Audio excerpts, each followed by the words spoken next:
And to the same effect say we, that we are so far off from condemning any other labors that travail before us in this kind, either in this land or beyond sea, either in King Henry's time or King Edward's, if there were any translation or correction of a translation in his time, or Queen Elizabeth or ever renowned memory, that we acknowledge them to have been raised up of God for the building and furnishing of his church, and that they deserve to be had of us and of posterity in everlasting remembrance. The judgment of Aristotle is worthy and well known. If Timotheus had not been, we had not had much sweet music. But if Pyrenus Timotheus, his master, had not been, we had not had Timotheus. Therefore, blessed be they, and most honored by their name, that break the ice, and give the onset upon that which helpeth forward to the saving of souls. Now what can be more available thereto than to deliver God's book unto God's people in a tongue which they understand? Since of a hidden treasure and of a fountain that is sealed there is no profit, as Ptolemy Philadelph wrote to the rabbins or masters of the Jews, as witnesses Epiphanes, and as St. Augustine saith, a man had rather be with his dog than with a stranger, whose tongue is strange unto them. Yet for all that, as nothing is begun and perfected at the same time, and the later thoughts are thought to be the wiser, so if we, building upon their foundation that went before us, and being holpen by their labors, do endeavor to make that better which they left so good, no man, we are sure, hath cause to mislike us. They, we persuade ourselves, if they were alive, would thank us. The vintage of Abiezer that strake the stroke, yet the gleaning the grapes of Ephraim was not to be despised. See Judges 8, verse 2. Josiah, the king of Israel, did not satisfy himself till he had smitten the ground 3 times, and yet he offended the prophet for giving over them. It's Joash, the king of Israel, did not satisfy himself till he had smitten the ground 3 times, and yet he offended the prophet for giving over them. Aquila, of whom we spake before,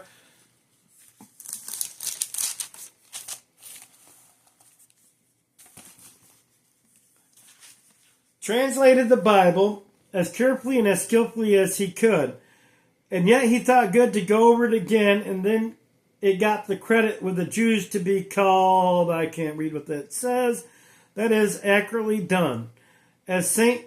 Hiram witnesses. How many books of profane learning have been gone over again and again by the same translators by others?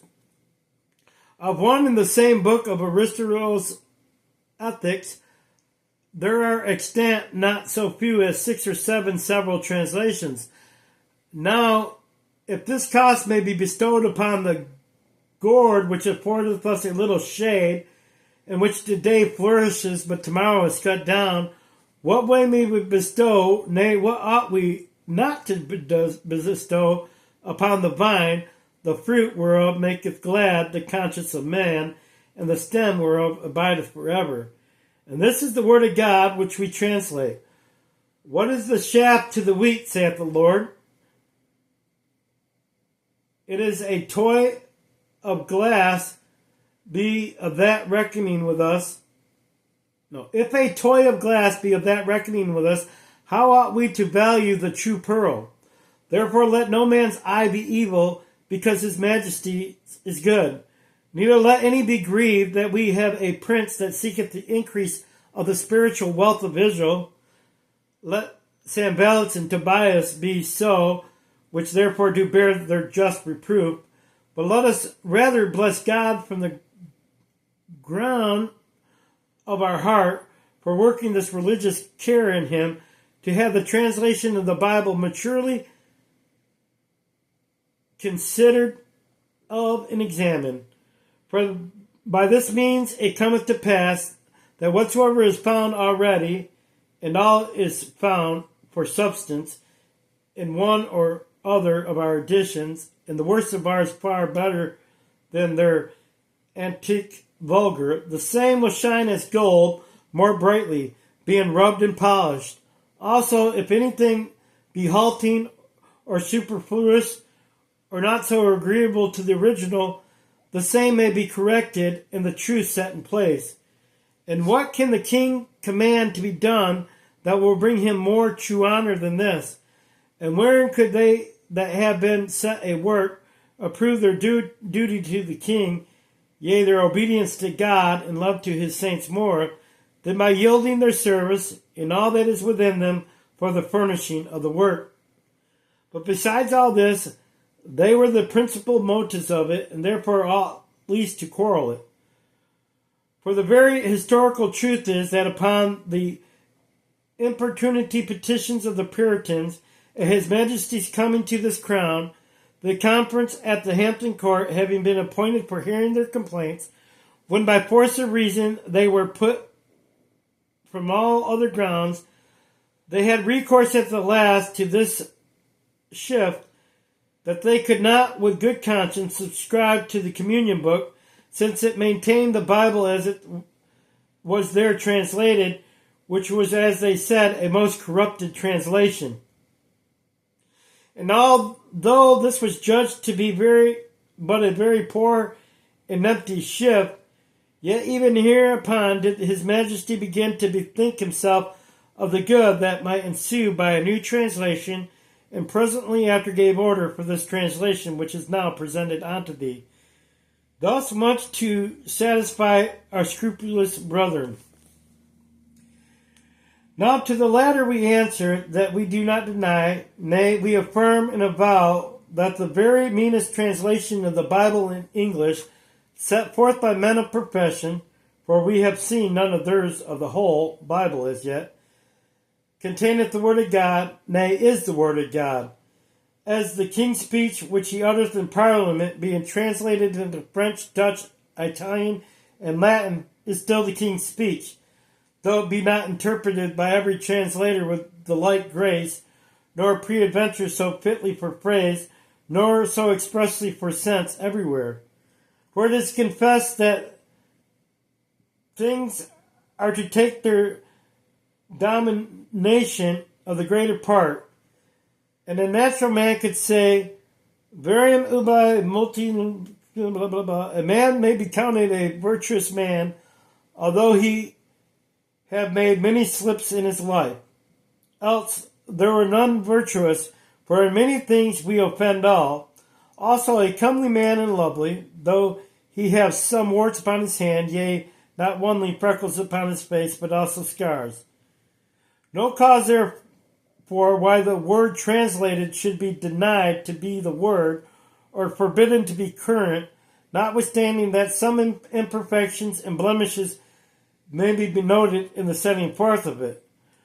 For whatever was perfect under the sun, were apostles or apostle-like men, that is, men endued with an extraordinary measure of God's Spirit, and privileged with the privilege of infallibility, had not their hand. The Romanists, therefore, in referring to here and daring to burn the word translated, did not less than despite the Spirit of grace, from whom originally it proceeded, in whose sense and meaning, as well as man's weakness would enable, it did express.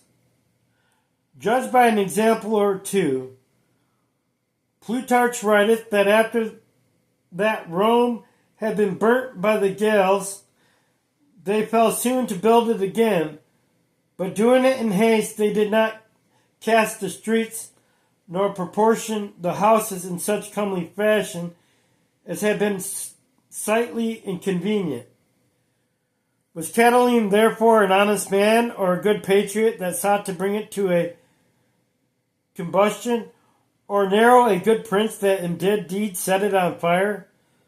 So by the story of Ezra and the prophecies of Haggai, it may be gathered that the temple built by Zerubbabel after the return from Babylon was by no means to be compared to the former built by Solomon.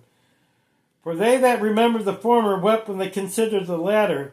Notwithstanding, might this later either have been abhorred and forsaken by the Jews or profaned by the Greeks? The like we are to think of translations. The translation of the 70 differ from the originals in many places. Neither doth it come near for perspective, gravity, majesty. Yet, which of the apostles did condemn it? Condemn it? Nay, they used it. As it is apparent, and as St. Jerome, the most learned men, do confess, which they would not have done, nor by their example of using it, so grace and commend it to the church, if it had been unworthy the appellation and name of the Word of God. And whereas they urge for the second defense of their vilifying and abusing of the English Bibles, or some pieces thereof, which they meet with, for that heretics, forsooth, were the authors of the translation. Heretics they call us by the same right that they call themselves Catholics, both being wrong. We marvel what divinity taught them so. We are sure Tertullian was of another mind. Do we try men's faith by their persons? We should try their persons by their faith.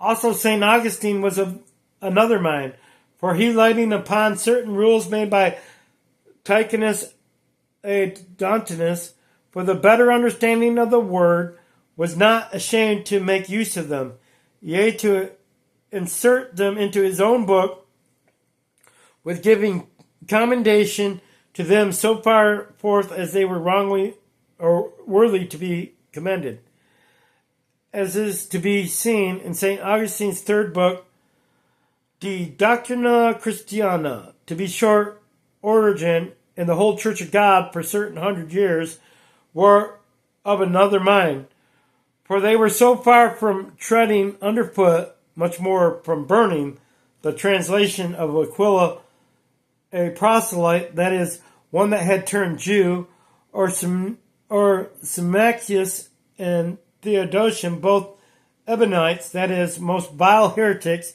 that they joined them together with the Hebrew original and the translation of the 70.